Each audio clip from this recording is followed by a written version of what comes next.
So our next question is, this is your left hand side. Question number 14. We have to prove that this left hand side determinant is equal to 1. देखो इसमें क्या आपको दिखाई दे रहा है, यहाँ आपको 2 दिखाई दे रहा है। अगर मैं R1 के एलिमेंट को 2 से मल्टीप्लाई कर दूं तो 2 माइनस 2 क्या हो जाएगा, 0। एक ऑपरेशन जो मुझे समझ में आ रहा है वो ये समझ में आ रहा है R2 minus 2R1। Similar way अगर मैं ये R3 में देखो 3 है, तो अगर मैं R1 के एलिमेंट को 3 से मल्टीप्लाई कर दूं और इससे इसको माइनस कर दूं, R3 के एलिमेंट से अगर इसको माइनस कर दूं, 3 माइनस 3 क्या रिटर्न करेगा, 0। तो R3 पर ऑपरेशन लगा दिया, R3 माइनस 3R1, तो आपको यहाँ और यहाँ 0 मिल जाएगा। तो फिर आप एक्सपेंड कर सकते हो, राइट।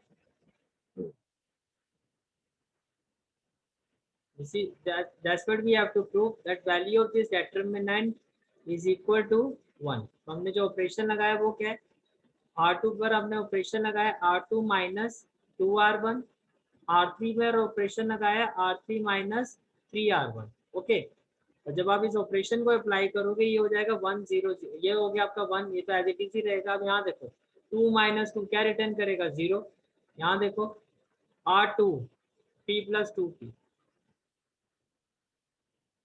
माइनस 2R1, तो 2 into R1 element 1 plus P, what I will have, P plus 2P minus 2 into 1 minus 2 plus minus minus 2P, ये कैंसिल हो जाएगा, 3 माइनस 2 क्या हो जाएगा, 1। तो ये आपका 1 हो गया। Is it clear? Then 4 plus 3P plus 2Q minus 2 into R1, again 2 into R1, 1 plus P plus Q, ये हो गया 4 plus 3P plus 2Q minus 2 plus minus minus P minus Q, what we will have, 4 minus 2 2, PP minus P 2P 2Q minus Q plus Q, तो ये हो गया आपका भैया तो 2 2 into बनेगा 2 ना, क्या हो जाएगा, 2p। 2Q हो जाएगा, राइट। तो 2Q से 2Q कैंसिल हो जाएगा और ये हो जाएगा 2P, तो PP माइनस 2P कितना हो जाएगा, P, तो ये 2 प्लस P आएगा। ये क्लियर हो गया, तो दोबारा करके दिखाऊं, ओके। नाउ R3 पर ऑपरेशन लगाए R3 माइनस 3R1, 3 माइनस 3 ये आपका 0 हो गया। Then R3 element 6 plus 3P minus 3 into this 1 plus P, what we will have, 6 plus 3P minus 3 minus 3P minus 3 minus 3P, तो 6 माइनस 3 क्या हो जाएगा आपका, 6 माइनस 3 हो जाएगा 3, और 3P से 3P कैंसिल हो जाएगा। Then 10 plus 6Q, sorry 10 plus 6P plus 3Q minus 3 into 1 3 minus 3P और minus 3Q, what we will have, 10 minus 3 that is 7, 6P minus 3P plus 3P, PQ minus 3Q, it will be cancel out। ये clear हो गया। अब आपको दिखाई दे रहा है जो आपका ये डेटर्मिनेंट है, इसके फर्स्ट कॉलम के साथ जो एलिमेंट है इसमें से 2 0 है, तो बहुत सिंपल, एक्सपेंड अलोंग C1। तो जब आप एक्सपेंड करोगे तो 1 के अलोंग करोगे, तो 1 वाले एलिमेंट्स को हाइड कर दो, 1 इंटू दिस क्या होगा, 7 plus 3P, right, minus 3 into 2 minus 6 and plus minus minus 3P, तो 3P will be cancel out, 7 minus 6 कितना हो जाएगा, 1, और यही आपकी राइट हैंड साइड है। क्लियर हो गया question number 14, okay. Question number 15, this is the left hand side and this is the right hand side.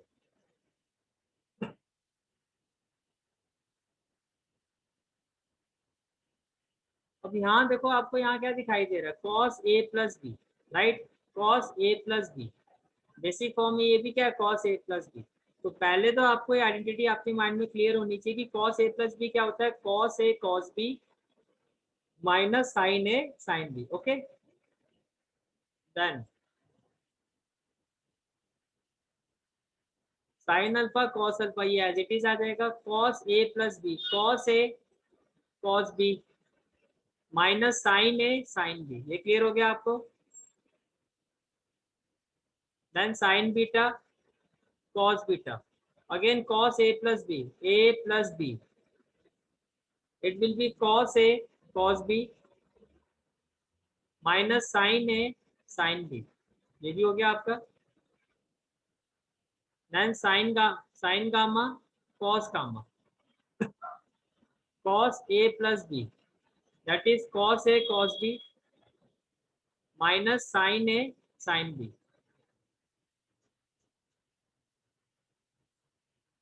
Previous class में भी आई थिंक हमने एक ऐसा क्वेश्चन किया था जहां मैंने आपको कहा था अगर सेम साइन हो तो कॉलम है और रो के अलोंग हम इसको सेपरेट कर सकते हैं डिटरमिनेंट को, राइट। मींस जो आपका फर्स्ट वाला जो डिटरमिनेंट होगा उसकी फर्स्ट टू कॉलम तो सेम होंगी, सेकंड टू कॉलम में भी फर्स्ट टू कॉलम सेम होंगे, राइट। बिकॉज किसके अलोंग हम एक्सपेंड इसको सेपरेट कर रहे हैं, C3 के अलोंग। तो C3 जो डिटरमिनेंट का फर्स्ट वाला पार्ट होगा वो ये रेड वाले एलिमेंट्स होंगे जो मैं रेड ब्लॉक में शो कर रहा हूँ, और बीच में माइनस है तो ये माइनस आ गया। और जो सेकंड डिटरमिनेंट होगा उसके C3 के सारे एलिमेंट्स वो होंगे जो मैं ग्रीन ब्लॉक में शो कर रहा हूँ। इतना समझ में आ गया तो थम्स अप करो कि किस तरह से सेपरेट किया। ब्लैक वाला जो है ये सेम है, कलर से आप देख सकते हो, कलर कोड भी दिखा रहा हूँ। ये कलर कोड है, ये फर्स्ट और सेकंड का। ये ब्लैक और रेड ये फर्स्ट वाले का हो गया, ब्लैक और ग्रीन ये आपका हो गया सेकंड वाले का। क्लियर है सबको? ठीक है, ओके। अब अगर आप यहाँ देखो तो देखो सभी जो C3 के एलिमेंट्स है वहां पर आपको क्या दिखाई दे रहा है, यहाँ आपको दिखाई दे रहा है cos गामा, है ना कॉमन। और यहाँ भी देखो साइन नोट गामा, इसको डेल्टा कहते हैं, cos डेल्टा। जो फर्स्ट वाला डिटरमिनेंट है इसके C3 के जो भी एलिमेंट है सभी में cos डेल्टा कॉमन है ना। सिमिलर वे जो सेकंड डिटरमिनेंट है जो सेपरेट होके हमारे पास आया है इसमें साइन डेल्टा एलिमेंट जो सभी में कॉमन है। Is it clear? So from first determinant we have taken cos delta common from C3 and here sin delta common from C3। What we will have, जैसे हमने cos delta common ले लिया, first column same, second column और third column में ये जो मैं red colour block में शो कर रहा हूँ एलिमेंट्स ये सारे आएंगे। व्हाई? बिकॉज ये आपने कॉमन ले लिया। ये क्लियर हो गया आपको? फ्रॉम द सेकंड डिटरमिनेंट आपने साइन डेल्टा को कॉमन लिया तो ये हो गया minus sine delta. Then first block, second block and third block sine delta आपने कॉमन ले लिया। ये भी क्लियर हो गया आपको? ठीक है, now you can see that इससे क्या हो गया,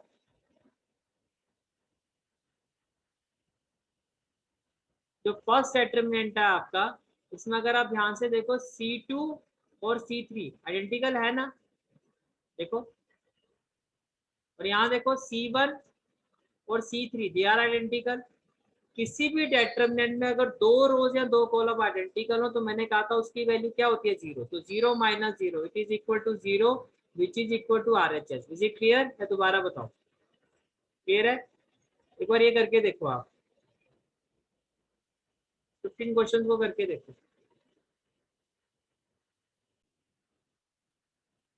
next question is question number 16। Solve the system of equation. ये फर्स्ट इक्वेशन है, this one is second, this one is third. ऐसे क्वेश्चन भी हमने काफी किए थे और मैट्रिक्स मेथड से हमने किए थे, आपको याद होगा। इसमें हमें एक्स वाई जेड की वैल्यू, वेरिएबल की वैल्यू फाइंड करनी होती है, right. A X equal to B, where A क्या होता है आपका, जो भी वेरिएबल्स होते हैं उसकी मैट्रिसेस, जो भी वेरिएबल्स होता है उसके कोफिशिएंट की मैट्रिसेस। मैट्रिक्स एक्स में क्या होता है, जो भी वेरिएबल है, जैसे यहाँ पर क्या है एक्स वाई जेड। और मैट्रिक्स बी क्या होती है, राइट साइड में ये जो कांस्टेंट होते हैं इनकी वैल्यू। और ये मैट्रिक्स एक्स और मैट्रिक्स बी को हम कॉलम मैट्रिक्स में लिखते हैं, single single column, right. The only difference is यहाँ पर फ्रैक्शन में दिया हुआ है। तो ऐसा क्वेश्चन ये किया था हमने, देखो ये आपकी तीन इक्वेशन है से 1/x, तो पहले इसको नॉर्मल उसी तरह से हम कन्वर्ट करना होगा जैसे नॉर्मली इक्वेशन होती है। ऐसा आपको याद होगा हम 10th क्लास में भी ऐसे क्वेश्चन करते थे। से 1/x को आपने a ले लिया, 1/y को आपने b ले लिया और 1/z को आपने c ले लिया। तो ये जो फर्स्ट इक्वेशन है ये क्या हो जाएगी, 2a plus 3b plus 10c equal to 4। ये क्लियर हो गया? ओके। जो सेकंड इक्वेशन है ये हो जाएगी आपकी 4a minus 6b plus 5c equal to 1। And third equation 6a plus 9b minus 20c equal to 2। Then it can be written, तो मैट्रिक्स ए होती है, वहां जो भी हमारे वेरिएबल्स होते हैं इनके कोफिशिएंट को हम लिखते हैं। Means 2 3 10, 4 minus 6 5 and 6 9 minus 20। तो मैट्रिक्स एक्स होती है जो भी इस इक्वेशन के वेरिएबल है, that is A B C, column matrix. Matrix B जो भी कांस्टेंट वैल्यू है 4 1 और 2, okay, A X equal to B. Now cofactors. Cofactors में हाथ आपका टाइट ही रहता है, थोड़ा ध्यान से समझना। A11 first row first column, -6 into -20 कितना हो जाएगा, 120। -9 इंटू 5 -45, 120 में से अगर 45 हम माइनस करेंगे वी विल हैव 75। क्लियर हो गया? Then A12 first row second column, 4 into -20 -80 with minus sign, 6 into 5 30, -80 -30, ये हो गया -110। ये डायमंड एलिमेंट होता है तो माइनस का क्या हो गया, plus. Okay. Then A13 first row third column, 4 into 9 36 with minus sign, minus minus क्या हो जाएगा, प्लस 36, 36 प्लस 36 72। ये क्लियर हो गया? A21 second row first column, 3 into -20 -60 -9 into 10 -90, 90 और 60 हो गया -150। डायमंड एलिमेंट है तो +150। A22 second row second column, 2 into -20 -40 -10 into 6 -60, ये हो गया आपका -100। A23 second row third column, 2 into 9 18 -6 3 18, ये हो गया आपका 0। डायमंड एलिमेंट 0 का 0 ही रहेगा। A31 third row first column, 3 into 5 15 with minus sign, minus minus plus, 10 6 60, 60 और 15 कितना हो गया, 75। Then A32 third row second column, 2 into 5 10 -40, ये हो गया आपका -30। डायमंड एलिमेंट है तो +30 हो जाएगा। A33 third row third column, 2 into -6 -12 -4 into 3 -12, that is -24। Clear हो गया? अब जो आपका एडजॉइंट ऑफ ए होगा, फर्स्ट रो फर्स्ट कॉलम 75 110 72 150 -100 0 75 30 -24। ये हो गया क्लियर यहाँ तक? ठीक है, एडजॉइंट ऑफ ए आ गया। अच्छा, डेटरमिनेंट ऑफ ए वो भी फाइंड कर लेते हैं। First row elements with first row cofactor, 75 into 2 कितना होगा, 150, राइट। 3 into 110 330 and 10 into 72 720। अब इसको मैं ऐड करता हूँ, 720 मैं यहाँ ऐड करता हूँ, 720 330 और 150, 0 5 और 5 और 3 8 और 2 10, 8 7 और 1 8 और 9 9 और 3 12, ये 1200 आ रहा है। तो डेटरमिनेंट की वैल्यू कितनी आ गई 1200। यहाँ तक क्लियर है सब कुछ? You can see that value of determinant is 1200. Now by matrix method, matrix capital X is equal to A inverse B, right? And A inverse is equal to 1 by determinant of A into adjoint of A. यही formula होता है। तो 1 by determinant of A तो हो गया 1200, adjoint of A 75, 150, 75, 110 minus 100 30, 72 0 minus 24, matrix भी जो भी कांस्टेंट थे दैट इज 412। सॉल्व कैसे करते थे अगर आपको याद हो? First row with this column 75 into 4 that is 300, 150 into 1 plus 150 plus 75 into 2 150. Okay, second row with this element, with these elements 110 into 4 440 minus 100 into 1 minus 100, 30 into 2 60.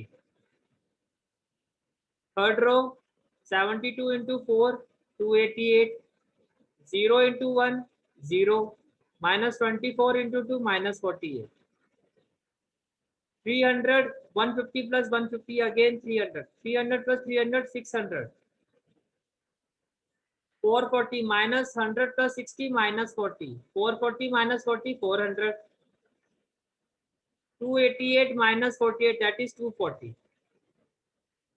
Now it is A B C and it will be equal to 600 by 1200, 400 by 1200 and 240 by 1200. 600 by 1200 1 by 2, right? 400 by 1200 1 by 3 and this is 1 by 5. Is it clear? तो I think एक ही ऐसा question है, एक बार आप इसको भी try करके देखो। पूरी मिसलिनियस में एक ही ऐसा क्वेश्चन है, इसको ट्राई करके देखो।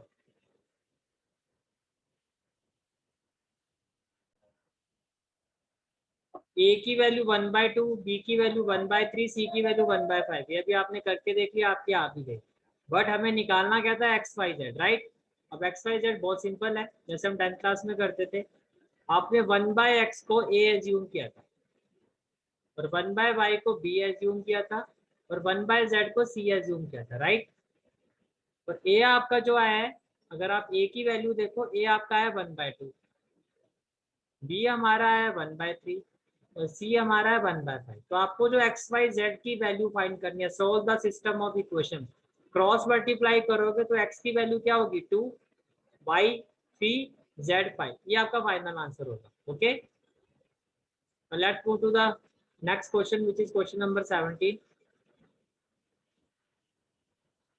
The objective type question and the question is if APC are in AP, according to the question ये APC जो है, जो इस डेटरमिनेंट में आपको A, B और C के बीच में एक रिलेशन दिखाया गया कि ये AP है, तो इस डेटरमिनेंट की वैल्यू क्या होगी बाय यूजिंग दिस रिलेशन, ये आपको बताना। ओके, फर्स्ट ऑफ ऑल आपको 10th क्लास में भी आपने पढ़ा, 11th क्लास में भी हमने पढ़ा था कि 3 एलिमेंट्स AP में होते हैं, इनके बीच में रिलेशन ये होता है, जो सेंट्रल एलिमेंट होता है इसका जो ट्वाइस होता है फर्स्ट और थर्ड एलिमेंट के सम के इक्वल होता है, और central element is equal to first sum of first and third element divided by 2। ये तो क्लियर है ना? ये तो आप ऑलरेडी पढ़ चुके हो।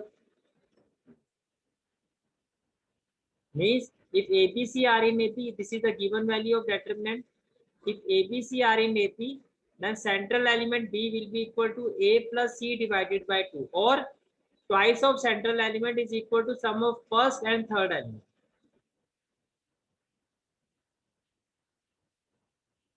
It means x plus 2, x plus 3, x plus 2a, x plus 3, x plus 4. In place of a 2b, what I can write? A plus c. ये clear हो गया? In place of a 2b, we can write A plus c. Then x plus 4, x plus 5, and x plus 2c. Okay. Then applied operation on R2. R2 पे हमने operation लगाया R2 minus R1, R2 minus R1. तो x plus 3 minus x minus 4, तो x से तो x cancel हो जाएगा, 3 minus 4, R2 पर ऑपरेशन, सॉरी मैंने उल्टा कर दिया, R2 पर ऑपरेशन लगाया, R2 माइनस R1, तो ये माइनस हो जाएगा, x से x कैंसिल हो जाएगा, 3 माइनस 2 क्या हो जाएगा 1, right. Again x plus 4 minus x minus 3, x से x कैंसिल हो जाएगा, 4 माइनस 3 ये भी क्या हो जाएगा 1, and then minus x minus two, x से एक्स कैंसिल, a माइनस 2 है, ये हो जाएगा minus a plus c as it is आ जाएगा। ओके, सिमिलरली R3 पर ऑपरेशन लगाया, R3 माइनस R1, तो x से x कैंसिल हो जाएगा, 4 माइनस 2, R3 पर ऑपरेशन लगाया, R3 माइनस R1, यहाँ से दिखा देता हूँ आपको,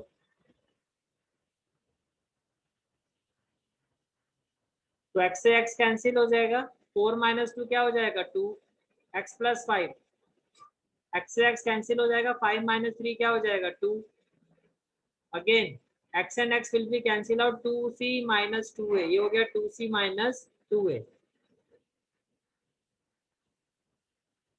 को याद होगा मैंने प्रॉपर्टी बताया था आपको कि अगर किसी भी डेटरमिनेंट के दो रोज या कॉलम प्रोपोर्शनल हो तो उसकी वैल्यू 0 होती है, याद है कुछ, देखो प्रोपोर्शनल का मतलब रेशियो की वैल्यू, इन एलिमेंट्स की रेशियो वैल्यू देखो 1/2, इन एलिमेंट्स की रेशियो वैल्यू देखो 1/2, और यहाँ भी देखो c minus A divided by, अगर मैं यहाँ से 2 कॉमन ले लेता हूँ, c minus A again 1/2, it means R2 और R3 के जो एलिमेंट्स है वो प्रोपोर्शनल है, ये क्लियर हो गया।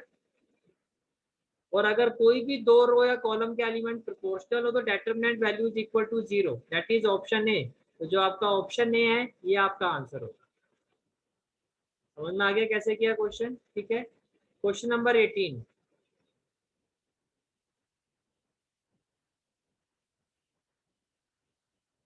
If X Y Z are non zero real number then the inverse of matrix A, ये आपको एक मैट्रिक्स ए गिवन है, आपको इसका इनवर्स फाइंड करना है, and here x y z are non-zero real number, we have to find the value of a inverse according to the question। जो a inverse है वो किसके इक्वल होगा ये आपसे पूछा गया। Okay, now see this is the value of a। First of all मैं डेटरमिनेंट ए फाइंड कर सकता हूँ जस्ट टू चेक कि ए इनवर्स एग्जिस्ट करेगा नहीं करेगा, वो हम वैसे भी करते हैं। और ए इनवर्स फाइंड करने के लिए भी आपको याद होगा adjoint of A upon determinant of A, हमें डेटरमिनेंट ऑफ ए की जरूरत पड़ती है। अब यहाँ उसने पूछा तो एग्जिस्ट तो करेगा, बट आपको जरूरत पड़ेगी डेटरमिनेंट ऑफ ए की, तो हमने एक्सपेंड किया लॉन्ग R1। तो एक्स वाले केस में देखो, अगर मैं एलिमेंट हाइड करता हूँ y इंटू जेड क्या होगा, Y Z minus 0 into 0 minus 0, तो डेटरमिनेंट ऑफ ए तो आ गया x Y Z.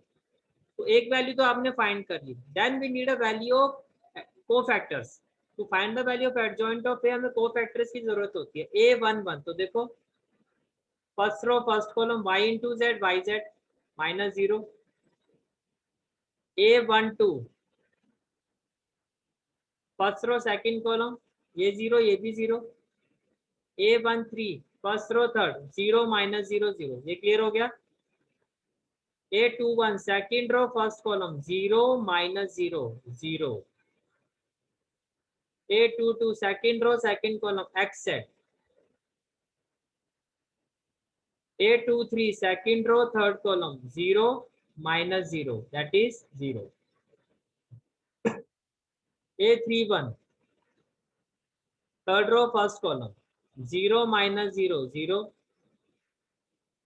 a32 third row second column 0 minus 0 0, a33 xy minus 0 that is xy।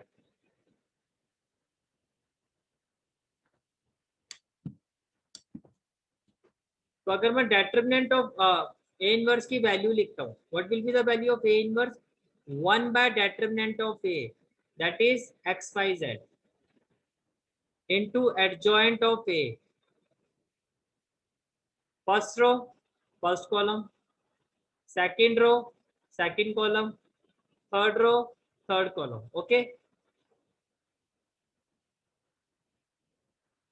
अब अगर मैं वाई जेड को एक्स वाई जेड से डिवाइड करता हूँ, what I will have 1 by X, और अगर मैं इस एक्स जेड को एक्स वाई जेड से डिवाइड करता हूँ, what I will have 1 bye Y. In a similar way अगर मैं एक्स वाई जेड से डिवाइड करता हूँ, I will left with 1/z। यहाँ तक क्लियर हो गया सब कुछ?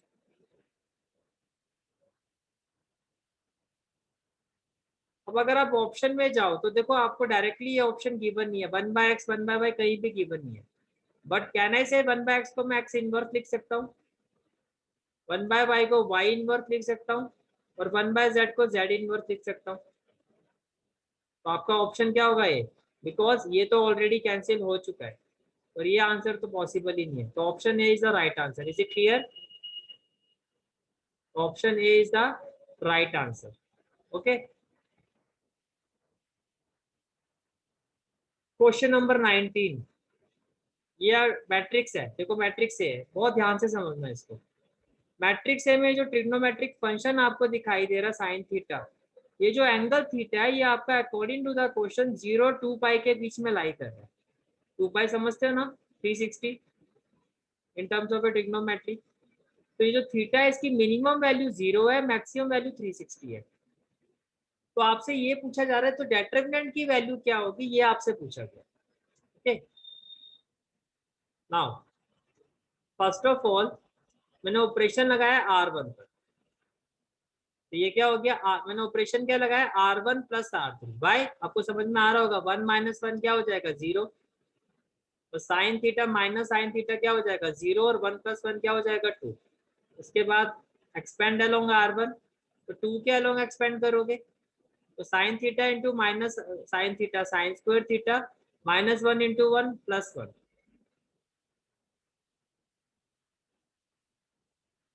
अब आपके पास डेटर्मिनेंट की वैल्यू ये आ रही है, राइट।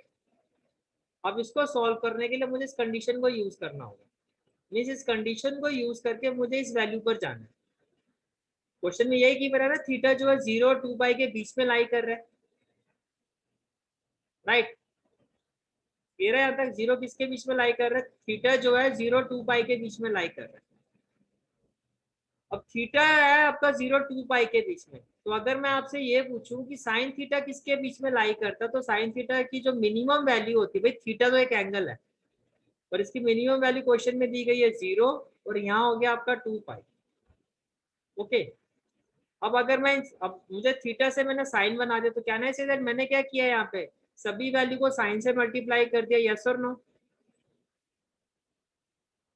भाई जो भी इफेक्ट होगा सभी में आएगा। अब एक बात बताओ, साइन 0 क्या होता है, अगर मैं साइन 2 पाई की बात करता हूँ और ये साइन 0 है, तो देखो साइन 0 तो आपका 1 होता है नहीं होता, होता है ना। और साइन 2 पाई, साइन साइन 0 तो आपका क्या होता है 1 होता है। साइन 2 पाई देखो यहाँ पर आता है, आपको याद होगा यहाँ पर 0 होता है, यहाँ पर 2 पाई होता है। सॉरी, साइन 0 आपका 0 होता है और साइन 2 पाई भी क्या होता है 0 होता है। कॉस 0 1 होता है, यही होता है ना आपका।